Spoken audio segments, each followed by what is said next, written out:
Hi, welcome to Blogging Heads TV. I'm Aryeh Cohen-Wade, and this is Culturally Determined. And my guest today is Michael Sweeney. Michael, could you introduce yourself? My name is Michael Sweeney. I'm a film and television editor, and yeah. And Game of Thrones fan, because that's Game of Thrones fan. That's the more important part. That's the topic we're going to be discussing. So, longtime viewers will remember that we did an episode after the finale of the previous season of Game of Thrones. I went back and checked. That was in August 2017, so that was a long time ago. Rex Tillerson was still Secretary of State. It was different world basically. But we talked about the end of season 7. And people can go back and check that out. I'll put a link below. But we're taping this. It is almost 11 o'clock Eastern time, soon after watching the first episode of the final season of Game of Thrones. And so we're going to be talking all about it. If you haven't seen it yet, there'll be lots of spoilers in this. So, fair warning, we will be talking about everything that happened in that episode and all the episodes before it. Okay, so I guess the first thing was that, the first thing of note was that they changed up the famous title sequence. Yes, new look for the title sequence for the first time, I think, in the show's history. It's always been iterated and improved, but this is right. It's now at night. It's now much more elaborate and detailed.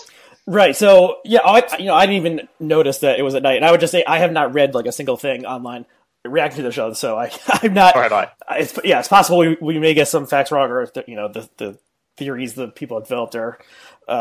Everyone will have agreed on it by tomorrow morning. But anyway, okay, yeah. So it starts north of the title sequence starts north of the wall, flies through the hole that the dragon ice burned into the wall at the end of last season, and then you kind of see some blue tiles that I guess indicate how far the White Walkers have gotten.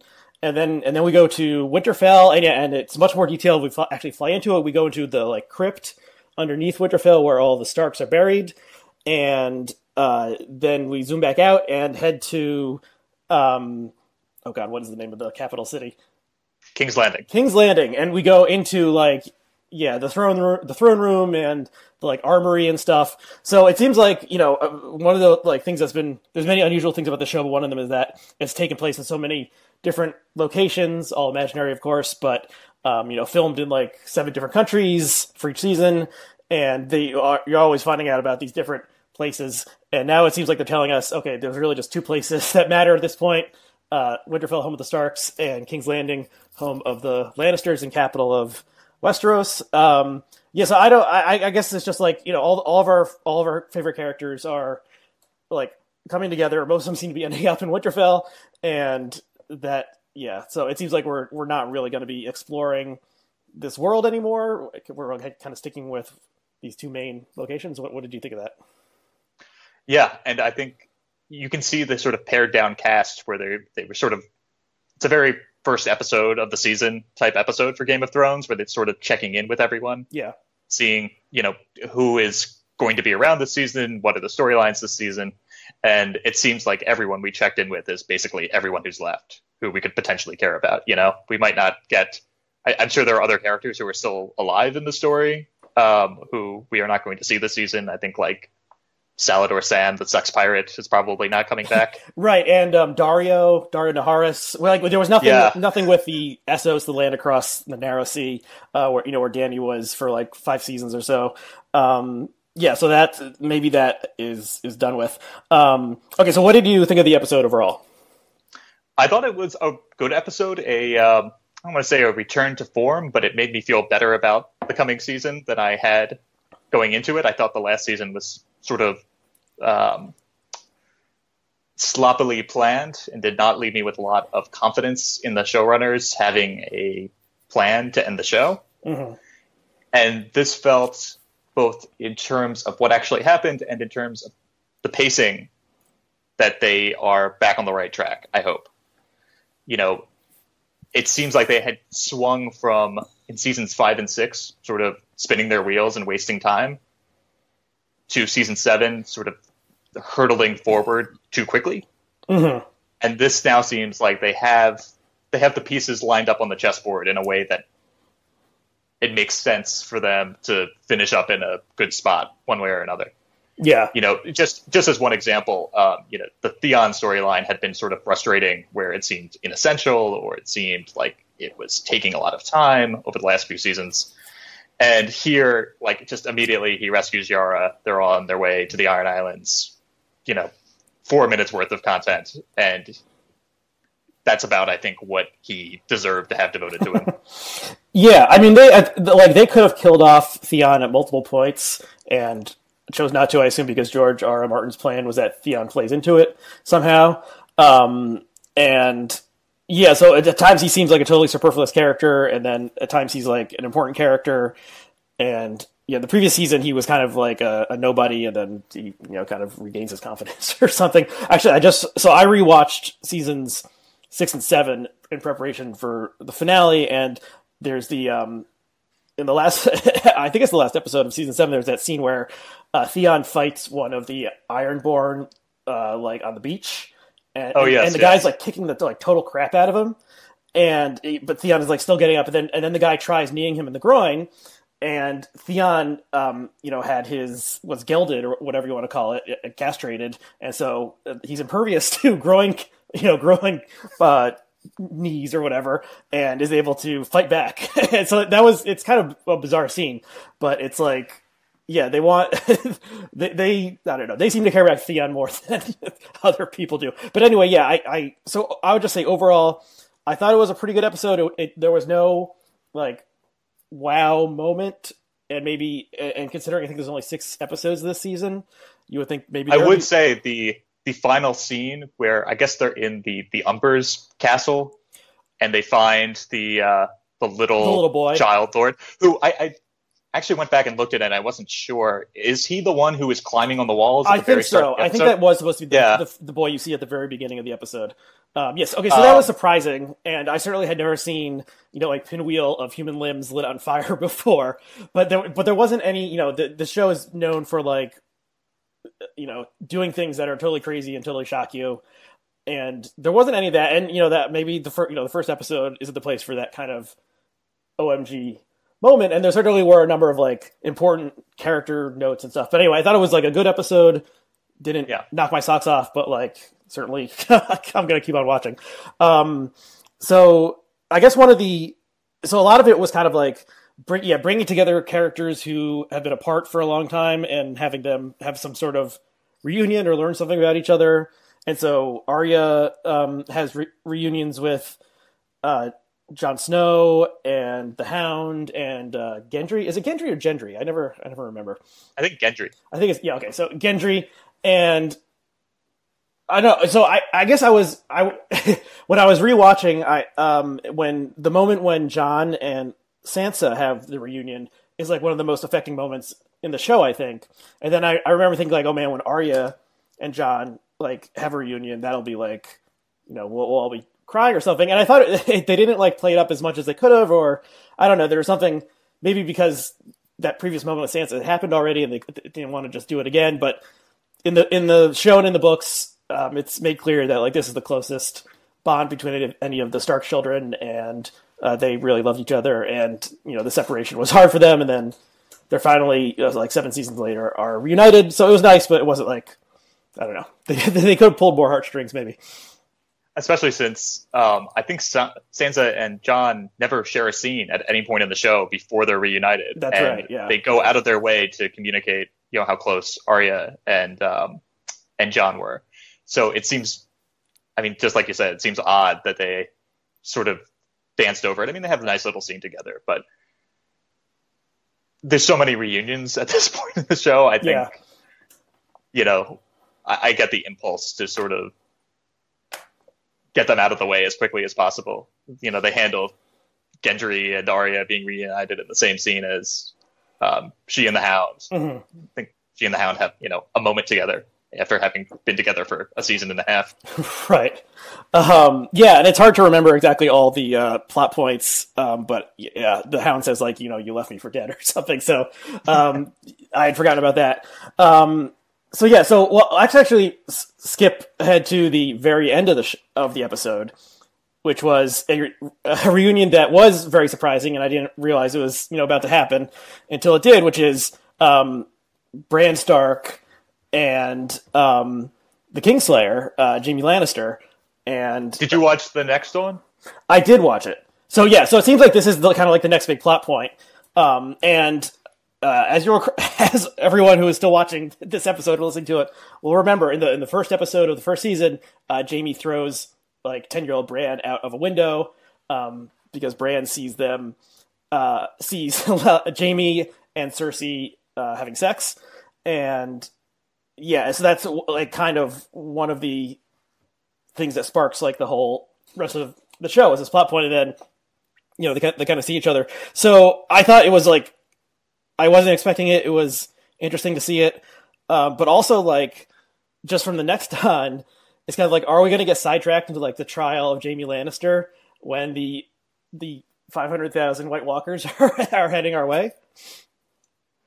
Yeah, it seems like that would be a waste of time at this point in the show.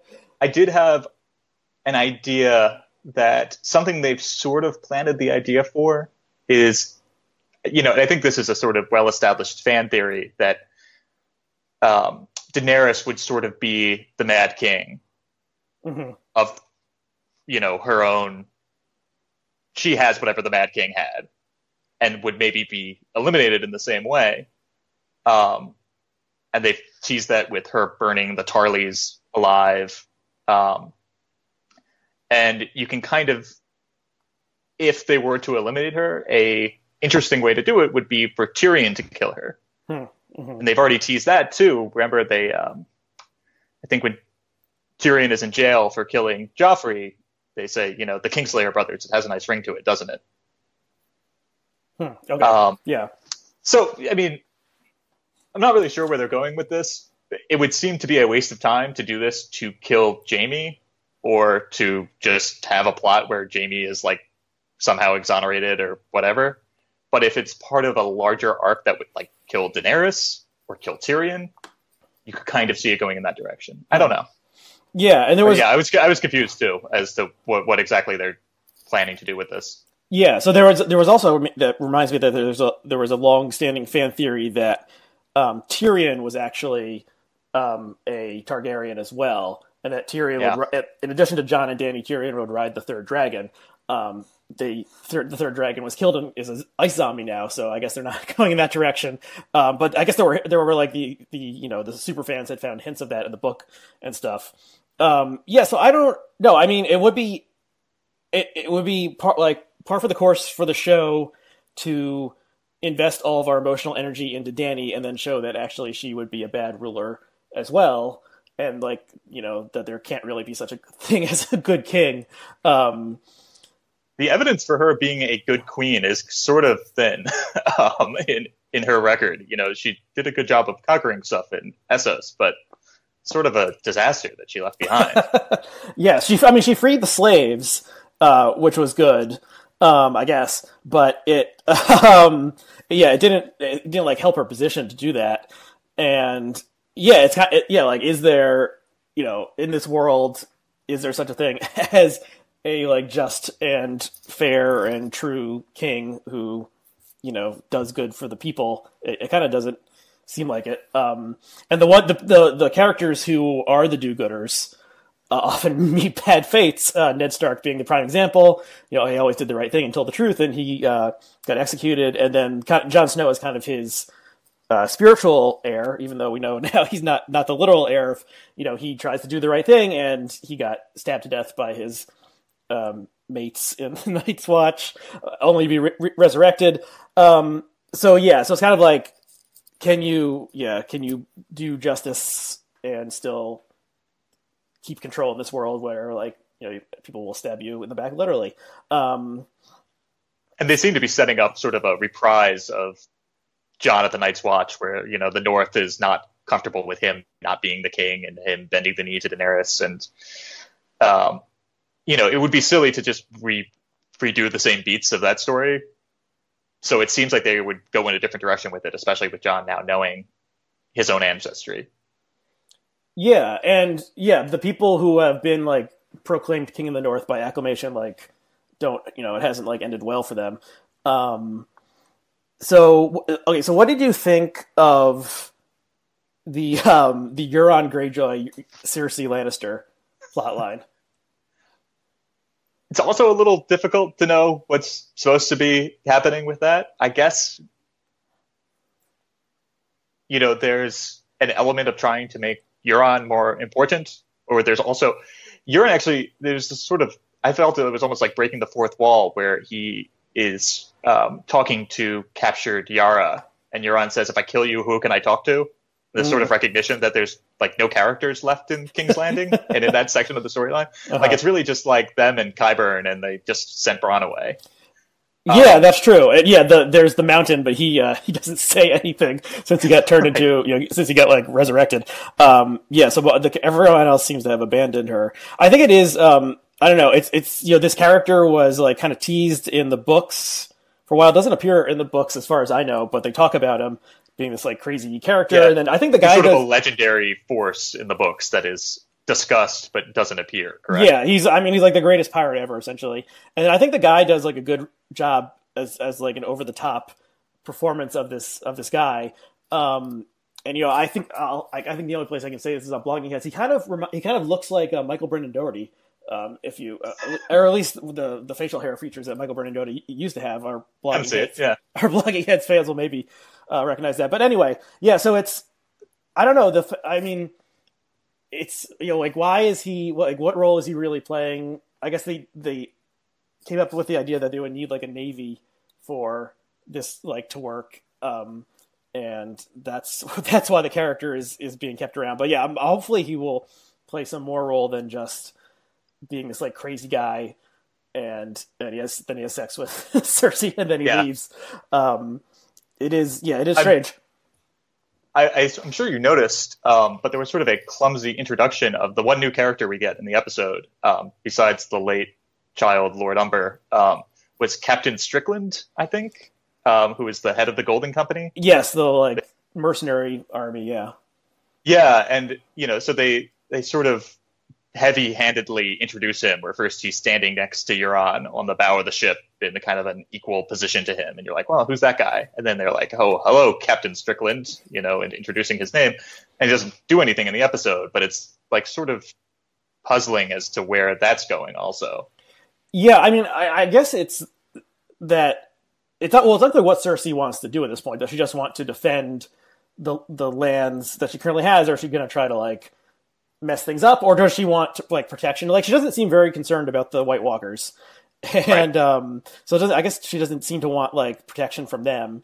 So yeah, it's unclear what her strategy is, and she often like her strategy isn't great. Like she blew up the Sept of Baelor and caused her son to kill himself.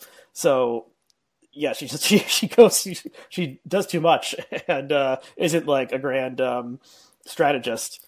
But yeah, it is. It is. She reminds me of someone from the real world, unfortunately, who seems to be constantly making insane blunders and yet somehow holds on to power. I don't know who you could be referring to, but we have to remember that these characters were created like in the mid '90s. So yeah, I think the Trump aspect, thinking about it, is how would Trump fit into this world? I mean, he is like kind of he's kind of a bombastic character, and kind of like I guess he reminds me a little bit of Robert Baratheon if you remove like the fighting, you'd be able to be like a really good fighter 20 years ago. Right. Robert Baratheon with bone spurs, I suppose. Right. He's like past his prime, but he's still in power, and we all have to kind of deal with him. Okay, so let's see what else can we discuss? So what like I guess let's talk about the riding the dragons, which I guess it was just like it shows. It's long been speculated that Jon would ride a dragon, and then we know he's a Targaryen. So they're the only ones who can ride the dragon. It certainly looked cool. Like it was exciting to watch. And if it was, if it was in a movie, it would have been, it was movie quality special effects and so forth. But yeah, it's also like another thing where it's like, okay, guys, like we're kind of like time pressure here. Why are we messing around? Both like why are the creators of the show messing around with this, and why are the characters deciding that now's the time to like play around and go for a ride on the dragons? Yeah, it seems a little unsafe, like maybe there needs to be a seatbelt or something on the dragons. I don't know. I had written down, you said it was like a movie. The thing that it sort of jumped out at me as reminding me of is the dogfight scene in Independence Day, of all things, with the dragons dipping into the canyon like that.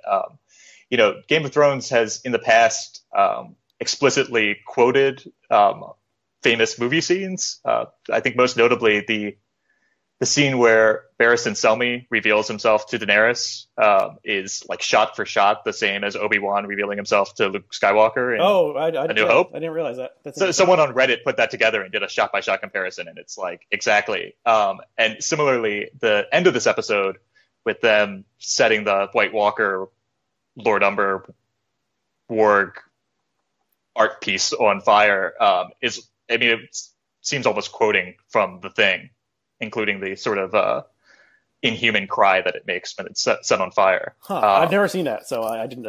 You should see it. It's a fantastic movie. Is it the John Carpenter version? The John Carpenter thing, yeah. Yeah, I'll put it in the queue. It's set in Antarctica, which was also something that I think this setting recalled. But if you watch them side by side, I would imagine that this is almost an explicit quote from The Thing. It really is just very evocative of that. Mm-hmm. So I was glad to see that our friends Beric Dondarrion and Tormund did not die at the end of last season. It was left thank God. It was left ambiguous. Tormund is my wife's favorite character, or at least the one she most likes to walk around. And I actually like I don't know why, but I like Beric a lot. I like the actor and the way whatever his accent is very pleasing. And it's just kind of, they haven't had a lot for him to do, but I agree with you. I like the performance a lot. Yeah, and he's managed to imbue a sort of empty character with a memorable aspect, I think, through the performance. Yeah, and then it's like the question that was raised in the last season was like why this character has been like brought back to life 6 times. Is there some reason for this or not? And I think that's related to like the larger thing about in this universe, who is is there really a Lord of Light? Is there a true religion? Is there some kind of plan unfolding, or is it all just kind of randomness? And if the followers of the Lord of Light are shown to have actual magical powers and can bring people back to life and see the future and stuff, whereas the followers of the 7 gods don't seem to have any access to like supernatural ability or anything.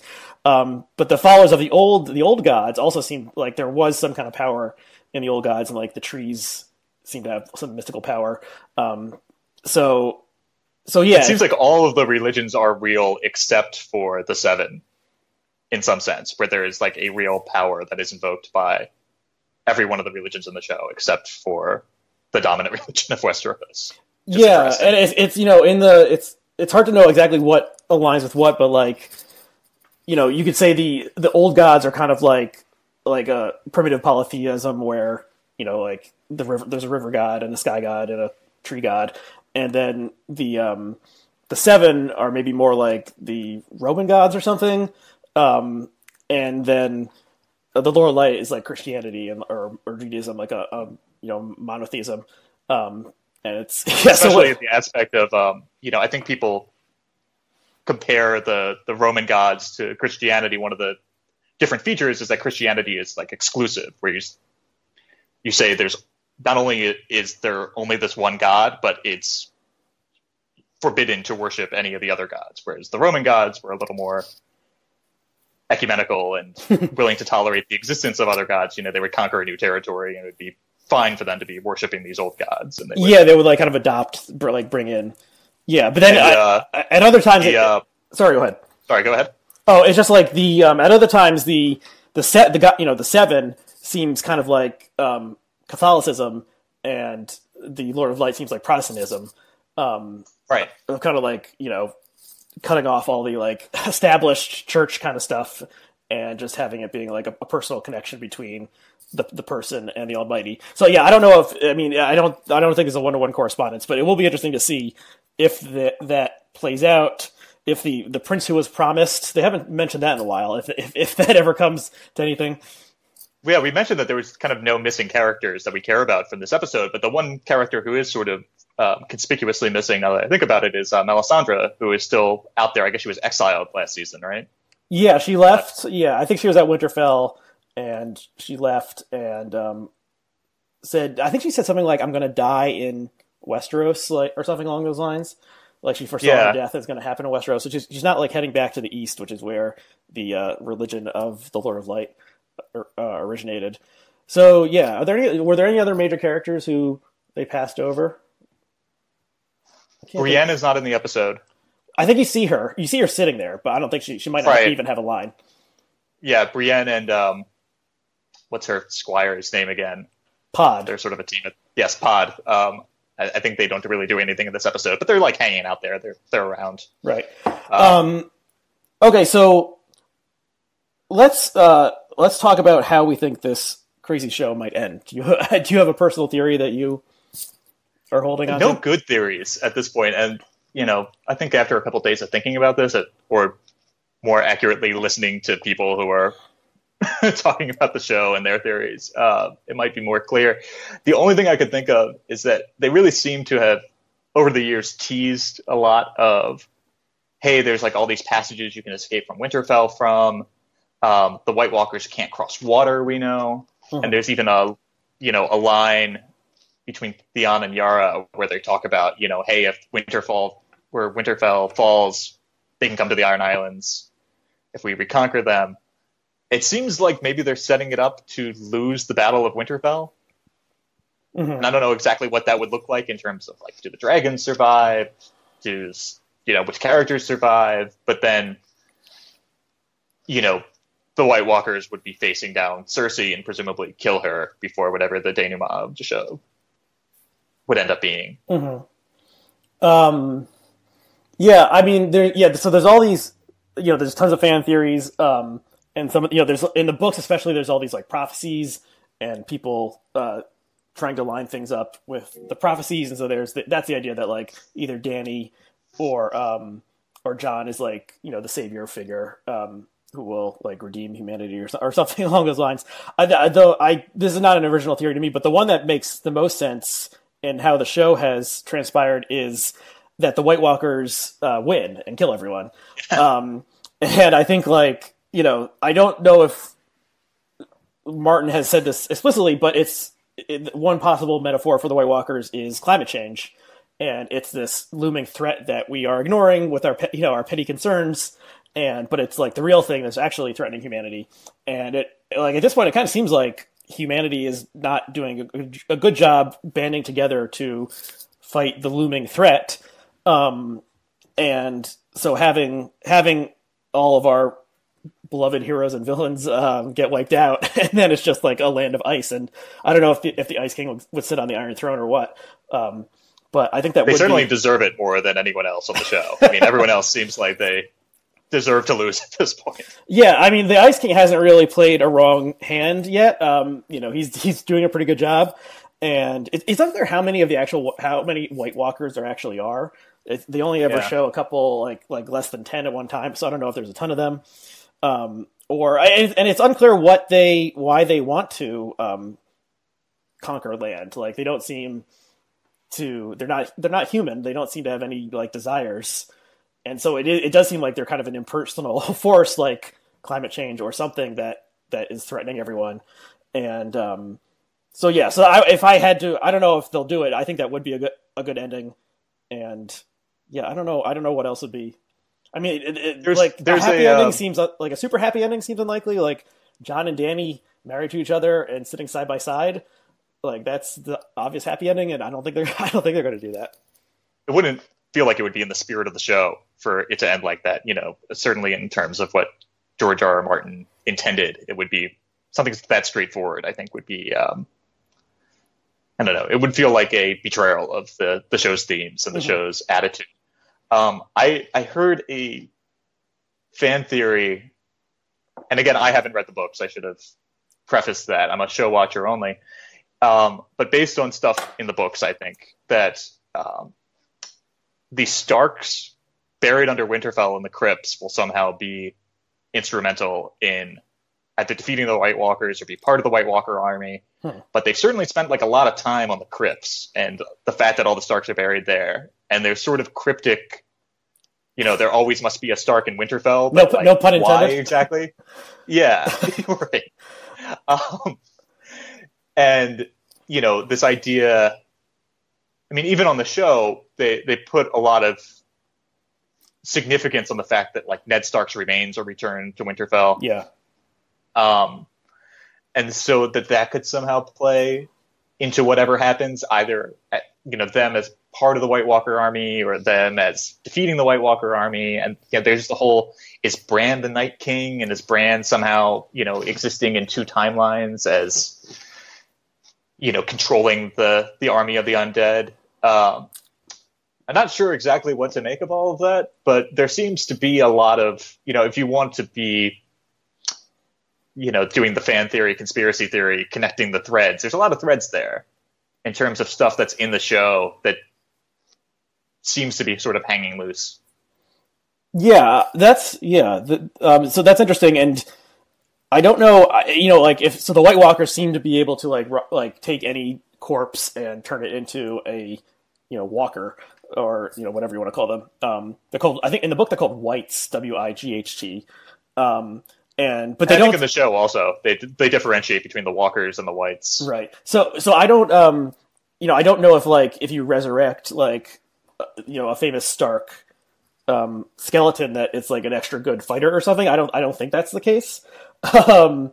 And yeah, so I don't know, but you're right. They do, or that the Starks would have some sort of magical power that would be imbued in defeating the White Walkers, because we know a Stark in the past of the show was the one who built the wall, which seems to have some sort of magic connected to it. Yeah, so there's this fan theory that Bran is the Night King, like he somehow travels back in time and becomes the Night King. I didn't entirely ever understand that. There's also a theory that Bran is the same as Brick. It seems partially based on the fact that like the actors resemble each other, which seems like a sort of weak.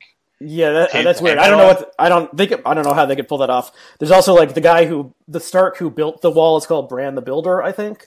Right. So maybe he does that or something. Or I just saw someone tweeting that Bran could just it's shown that he's able to affect when he travels back in time. He's able to affect events in some way, and so if he travels back in time and prevents the White Walkers from being created, then that would they would evaporate or something like that. Yeah. So yeah, that's a possibility. The mechanics of how that works with Hodor is the time we've seen that happen, and I guess people in the Ned Stark flashback where he's at the Tower of Joy, he hears a voice that's Bran or something, right. But it's unclear if that's Bran can affirmatively choose to go back in time and change things, or if it's sort of a closed loop where he's participating in something that is fated to happen already. Yeah, that's always the thing with like time travel plot lines. If you think about it too hard, it kind of falls apart. And was it always meant? Yeah, was he always this thing always gonna happen? I don't know about that. And there hasn't been, except for those little times where like Bran, said something and the Ned Stark of the past turned around and looked. They haven't done any time travel, as far as I know, in the series. Which is always it's just kind of like, I don't know, if they want to like get out of the mess they've created for themselves, then like time travel would be one way to just escape this like knot of plot difficulties, I suppose. It all becomes a bad Star Trek: The Next Generation episode or something with various time paradoxes resolving the conflict. Right. So hopefully they don't do that. But. Well, the thing there, this show is ending, but I have a feeling this property is going to live on forever in the way Star Wars seems to have lived on forever. So I know there's at least one Game of Thrones spinoff in the works at HBO. I can't remember if it's either a prequel or a sequel, but Martin has written some books that are prequels, so there's material for that. And yeah, he created a totally like interesting world that. I'm sure you could continue telling stories about it for a long time to come.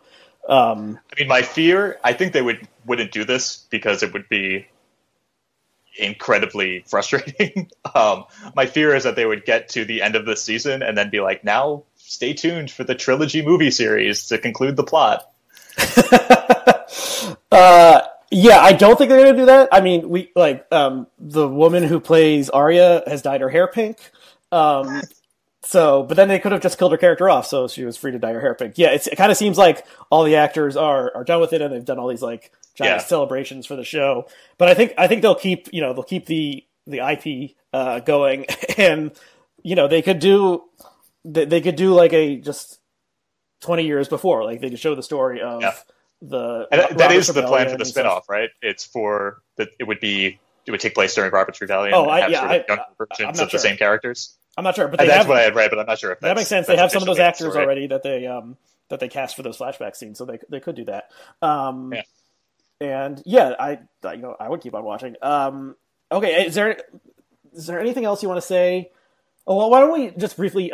So I guess the big moment of the episode, which also takes place in the crypts, was Jon Snow finding out that he's actually the true king of Westeros. And finds out that his name is actually Aegon Targaryen, and that was like a fan theory that went back for a long time and then turned out to be true, and we found out about it at the end of last season, and then Jon finally finds out about it, but he he doesn't want to rule Westeros, and what did you think of that scene? Yeah, it was sort of part and parcel with the compliment I gave towards the pacing, where, you said it had been a fan theory for a long time, and it had been sort of like common knowledge that it was true in the show long before the show had actually revealed it. Right. And it was it reminded me of on Arrested Development, where they would have all these really heavy-handed hints that Buster was the brother. Oscar. Right. It's like, oh, your grandfather's not here, or, right. Whatever. And it sort of began to feel like that on Game of Thrones. And it was, I give them credit for just being like, instead of like, when will Jon find out? How can we, draw this out as long as possible? It's just first episode, first conversation with Sam. It's like, hey, by the way, this is what's happening. Mm-hmm. And I don't know. I was thinking about it. Do they have a way to prove that beyond Bran? I don't know. There's obviously no DNA testing in this world, right? So I don't know. And do we know if Jon is immune to fire the same way Daenerys is? I was thinking about this. If he had ever been burned. That would be interesting to see. I don't know, but I'm sure they I'm guessing Martin had this all plotted out beforehand and would have told them. There is the scene where it's like the first appearance of one of the zombies in like season 1 or 2, and they have fire where they're fighting off the right. Night's Watch who turns into a zombie. But I don't know. And then it's like, is Daenerys immune to fire because she is like the mother of dragons and there's something super special about her, or is it just that she's a Targaryen? That's unclear. And she's not immune to fire in the books, is my understanding. That this was an invention for the show, that she has this. I've read the books. I can't remember that, actually. I mean, the scene, as I recall, the scene where she, where the eggs hatch at the very end of the first season that's similar in that way. But they never, the scene where she sets the house of the Khals on fire and right. walks out, that is not, they didn't get to that point in the books. So I don't know about that. And I suppose we certainly know that her older brother was not immune to fire, since he is killed by the... That's true. He was definitely a Targaryen, and they were like, after he gets killed, they say something like he was not a true dragon. Right. So, yeah. And then the other thing is that the Targaryens practice incest, and whereas Jon is half Stark, half Targaryen. So I mean, he is like the true like ice and fire combined, and the fans, came up with that a long time ago. So so his role seems important. I don't know. My understanding is that Daenerys is not, her parents were not siblings. Oh, okay. That was further back in the Targaryen timeline. Yeah. I don't know. I need to pull up the wiki or something. This is yeah, it's incredible how much detail is in this stuff. Yeah, so I don't know. Is there anything else you want to say about this episode or Game of Thrones in general before we sign off? Hmm. Something I don't totally know how I feel about is there's like a series of running jokes in the show, and one of them is almost every time we see Bronn, he's like about to have sex and is interrupted. And it seems like this was an especially winking iteration of that. To do that in, this late in the series, there seems to be these sort of like winks and ironies. And as we're approaching the climax of the show, I don't know if those are still appreciated. I don't know how you feel about that. Well, I mean, it's fun. It's fun for the fans to be like, haha, this is that thing that keeps happening to him. But what I noticed since I rewatched season 6 and 7 in the past like 72 hours, and I don't think there are any scenes like that. Whereas in the early part of the show, it became infamous for these scenes where there'd be a beautiful naked woman and then like a man explaining things in like exposition style, and people called it sex position. And the nudity's back. So there was some, there was some nudity for sure, but there wasn't like this gratuitous nudity of like a lot of scenes taking place in brothels and characters having conversations while like naked women are writhing around. So they moved away from that, and then it did seem kind of like this was a callback to that earlier thing, because there's a lot of there's a lot of instances of it, but they stopped in the more recent seasons.